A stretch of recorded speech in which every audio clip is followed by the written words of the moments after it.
So, Leicester Tigers 17, Sale Sharks 24. The terrible run against Sale continues. 0-2 after 2 games in the Premiership. Just a bit disappointing, isn't it? After all the pre-season optimism to lose our first 2 games, I just wasn't expecting that at all. And then obviously got 2 tough away games. It's not out of the equation. We could go 0-4. Yeah, disappointing. It was a much better performance than last week against Bristol. We definitely fronted up, but just wasn't quite enough. Get straight into the game.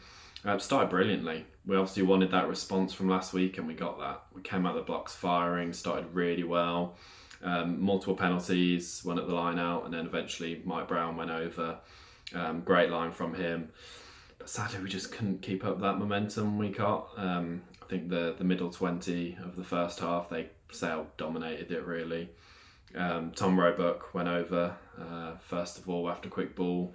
We just couldn't contain. They got really quick ball from their ruck. Gus Wall had a brilliant first half. We just couldn't contain them at all. They had a try chalked off by Flaherty. That obviously helped us, but Dan Dupree went over on about the half-hour mark from close range. Some good carries again.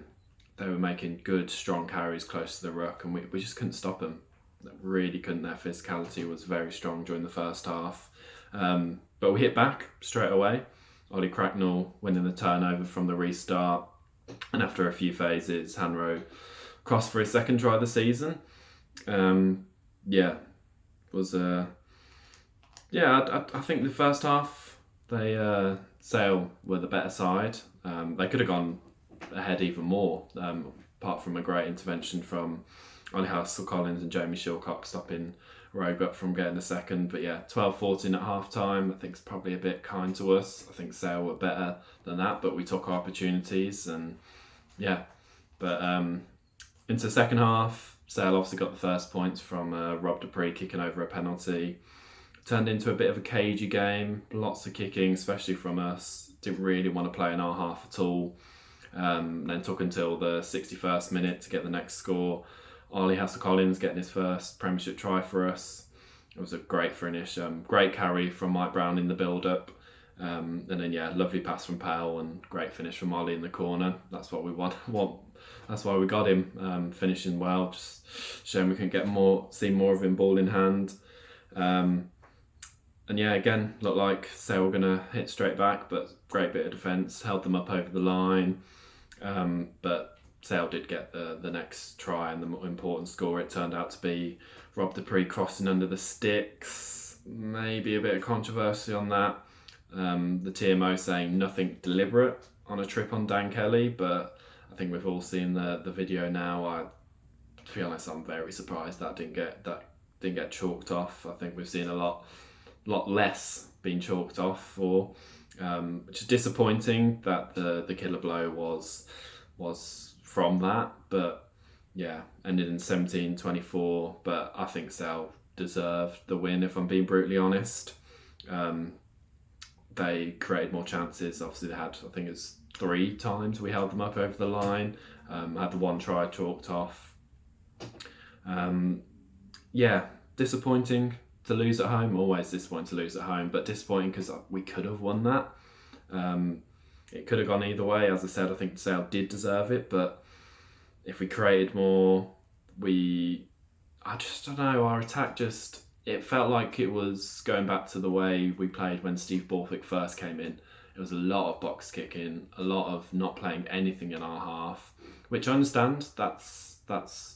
It's important. We're obviously always going to be a kick-heavy team, but you've got to keep the opposition guessing. Far too often we were just going 1-2 phases kick, whereas you've got to at least chance your arm once or twice to keep the opposition guessing.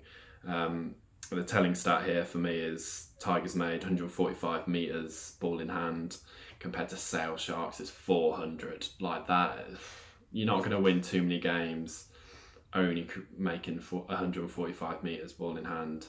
Far too often we just went to the kick straight away. Again, just too many unforced errors. We knocked the ball on a lot. It's just, again, straight back to that attack.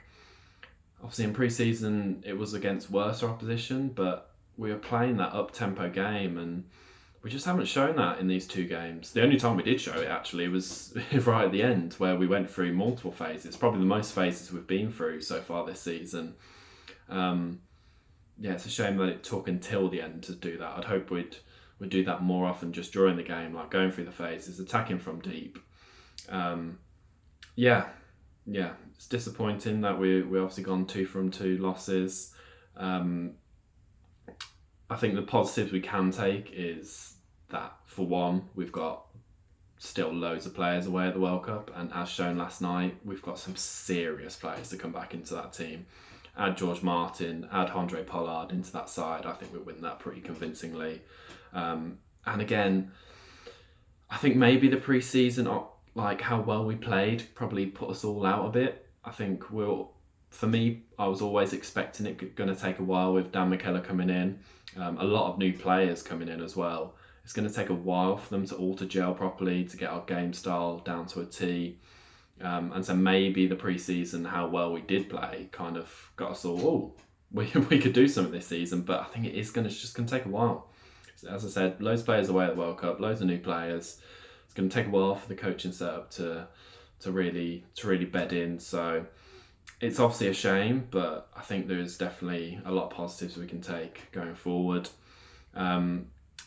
Standouts, Mike Brown, 38 years old and was one of the best players on the pitch. That man is just a freak. Like, the condition, the shape he's in is just absolutely unbelievable. Took his try well, took absolutely everything in the air, did not drop one ball, and just looked really hungry. I think last week against Bristol, he's maybe a little bit disappointing, but yeah, he was well up for it yesterday and he had a great performance. Ollie Hasser-Collins, again, brilliant every time he got the ball, but sadly, I think it took about till the 45th minute until he actually touched the ball. And I think in the end, he made only 5 carries. We've just got to get the ball to him and Josh Bassett a lot more. I thought Joe Hayes had a big shift. Carl Hathaway carried really hard.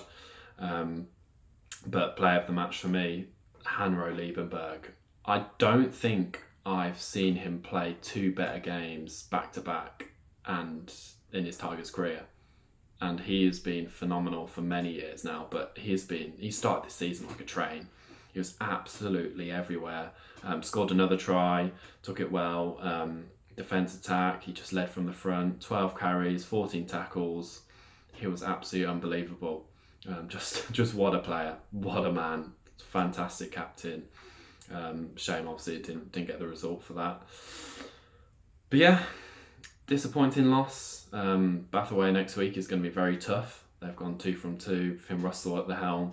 They look a very different team this season. And another place we have a very poor record at. But yeah, disappointing. Positive, Saracens also lost, so we're not bottom of the tree. But yeah, going to have to improve quickly, but we just got to take the positives. Could be a tough start, but I'm hoping whenever all the boys back from the World Cup, we can make a late charge like we did last season. But yeah, on to next week.